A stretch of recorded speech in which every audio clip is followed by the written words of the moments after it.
Hi everyone, welcome to Cosmic Connection and welcome to my channel.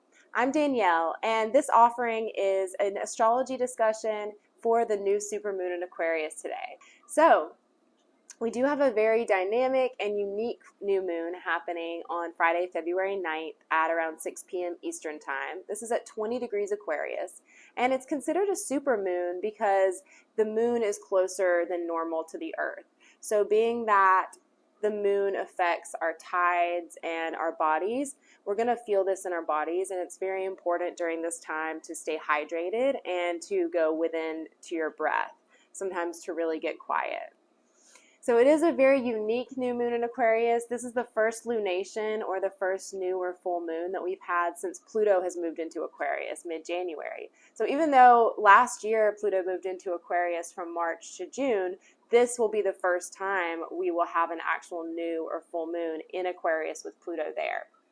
So what's also interesting about this new moon is that all of the planets and points, everything in the chart is on one side. Everything is between 21 degrees of Capricorn and 19 degrees of Taurus. So it's really all on that side of the chart. And that's the end of the zodiac and the beginning of the zodiac. I feel that with this new moon, it's really important to listen to our inner compass, our heart, and our intuition. What can happen, like I said in the February astrology video, but what can happen with all this Aquarius energy with the sun, moon, Mercury, and Pluto in Aquarius is that we can really get into that groupthink or that hive mind, and we can start just doing what everybody else is doing. So Aquarius is our fixed air, and it is about being unique. Aquarius is very unique, but it's not the unique individuality of Leo, its sister sign, where Leo is really wanting to show off and express its unique individuality. But Aquarius is more about what are our unique gifts that we bring to the table that we're able to contribute to the collective good. So the shadow side of Aquarius would be what I picture, where everyone's the same, like in an assembly line in a factory, everyone's wearing gray and just following the person in front of them, not really watching or looking where they're going. So I'm picturing that thing where you just follow someone in front of you and it goes off a cliff or something like that. So I do think that it's really important during this time to tap into our own truth, our own intuition, and listen to our own inner voice. But at its best, Aquarius is going to be the collective good of everyone. So being able to take that objectivity and become detached from things being so personal. It's dealing with our crown chakra and our third eye, as Aquarius is these sudden realizations, downloads, and receiving information from a higher source. But because it's an air sign, it's also going to connect with our throat chakra and self-expression and communication. So I think about with the Aquarian energy, and I think about with this new moon, the quote that's, "Why fit in when you were born to stand out?" So we can stand out and express our individuality, and it doesn't have to be a hierarchy of one person being better or greater or having more. It can be equality and equity being expressed through our unique individuality, and everyone still being equal, but equally as unique. So that would be the greatest expression of Aquarius. During this new moon, there is a concentration of Earth energy. So like I said, there's a lot in the Earth signs. There's Jupiter and Uranus and Taurus, and then we have in Capricorn still Mars and Venus. Mars and Venus are making a trine to Uranus and Taurus during this new moon. So when I think of this, I can see feminine and masculine energies working together and basically seeing the future that they want to create together. So creating a better future together, where maybe we've been doing our own thing and not really working on the team or with, I guess, our polarity of energy. So this would give those collaborative energies between the earth signs so that we can materialize something that we're looking to improve for the future. And because it is earth energy, then we're going to see that materialization in the 3D, whether it's through a download that materializes or through money or finances or something material and physical coming in that we can hold in our hands. So the other aspect that's really, we're probably feeling a lot during this new moon is that it's in a square to Uranus. So Uranus is the ruling planet of Aquarius in modern astrology. In ancient astrology, it was Saturn, but we can see both of those planets being the ruler in different themes that they bring out in Aquarian themes. So basically, this new moon making a square to its ruler, it kind of really emphasizes the erraticness, the chaos, the unexpected, the sudden change, the upheaval, and all of those themes of Uranus and Aquarius. So because Uranus is in the sign of Taurus and it's making that square to this new moon, it's shaking it up. It's really shaking up the earth, quite literally, whether that is through earthquakes, wildfires, anything that happens that it's a natural disaster or something really unexpected in the earth or unexpected in our physical reality. So this is where we're seeing that. And also that square from Uranus is a trigger. It's really a trigger. So suddenly things could be slipping through our fingers, or suddenly things could be just falling into our lap with this. Being in the earth signs, it's going to be something material and something physical. So the other involvement during this new moon is from Pluto. And Pluto, as we know, is death, rebirth, and transformation. Pluto is the lord of the underworld, so it is considered a malefic in astrology, where we don't really work with Pluto. Pluto works with us and through us, but Pluto is representative of our soul and our deep, deep truth. So whether you find it to be good or bad or happy or sad, Pluto is what our soul is calling for the deepest, most transformative evolutionary outcome for all of us involved. So it's our karmic past, our past lives. It's, like I said, death, rebirth, and just most importantly, transformation.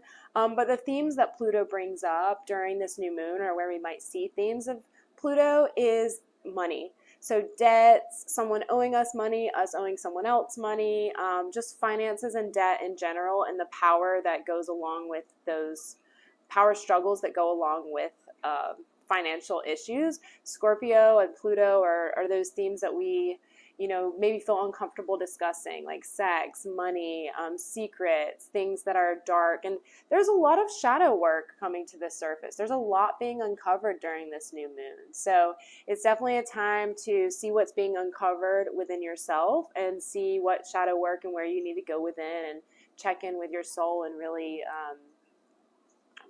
find out what needs to come up for you. So the last thing that I wanted to place emphasis on during this new moon that we're also really feeling the effects of is Chiron and the North Node getting closer to their conjunction in Aries. So later this month, we're going to see Chiron and the North Node come together in Aries. And Aries is a trigger. The North Node in Aries can bring up fighting, can bring up other triggers in the physical.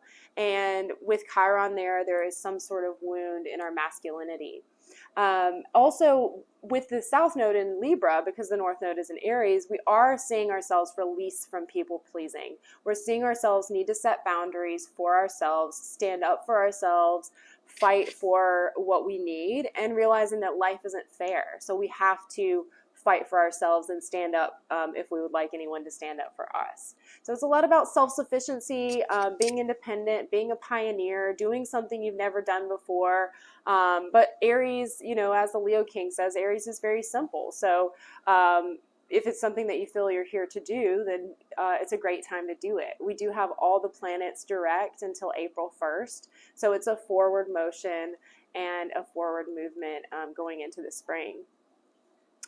So the other aspect I did want to mention with this new moon is that Saturn is sextile Jupiter, and this is beautiful. In Pisces and Taurus, we have the ability to materialize a dream and find that spiritual discipline that Saturn and Pisces bring. So it's a nice aspect when Saturn makes a good aspect to Jupiter, because Jupiter brings luck and abundance and opportunities, positivity, and basically optimism. So it expands the good, and it's really lucky, and I find a beautiful way that we can see that in Taurus is through abundance and through getting rewarded, Saturn getting rewarded for all of our hard work. So this new moon is an opportunity to find the balance between detachment and connection. If you're someone who spends all your time with others, maybe it's a good time this new moon to just sit with yourself and look at that codependency and why, you may shy away from spending time alone. If you're someone who wants to spend all of your time alone, then it's a great time this new moon to connect in with your community and feel supported and seen by others. So I'd like to read just a portion of the Sabian symbol for this new moon in Aquarius. So we're looking at the 21st degree of Aquarius, and it says, a disappointed and disillusioned woman courageously faces a seemingly empty life. The capacity to meet emotionally upsetting experiences in human relationships with the strength of character and personal integrity. So the way that I translate this is, the Aquarius archetype can have a tendency to draw away and isolate from the collective because they find the lack of self-awareness in others to be quite annoying. So because Aquarius has such a high level of consciousness and they know things, right? They just have the downloads and they know things. The fact that other people don't know things and the fact that other people are not aware of themselves and their energy that they put out, it can really grind Aquarius gears. So that's where they'll have the tendency to isolate. And I feel that this Sabian symbol is telling us that our lives are not empty. We don't have to be disillusioned by them. But, to just try and have patience with others. Most everything that other people do is a projection of the way that they feel about themselves. So with this involvement from the North Node in Aries, with this involvement from the square to Uranus, although there may be quite a bit of triggers during this new moon, my invitation is to have some understanding for others and realize that everyone's doing the best that they can. So forgiveness and grace for others and yourself, getting quiet, listening to your own guidance and your own voice, and really just resting and hydrating is my suggestion for this new moon. So if you want to set an intention around the new moon, I would advise to look up where you have 20 degrees of Aquarius in your chart, what house that's placed in for you. So this is going to be what area of your life you can expect to see this new start and a new cycle.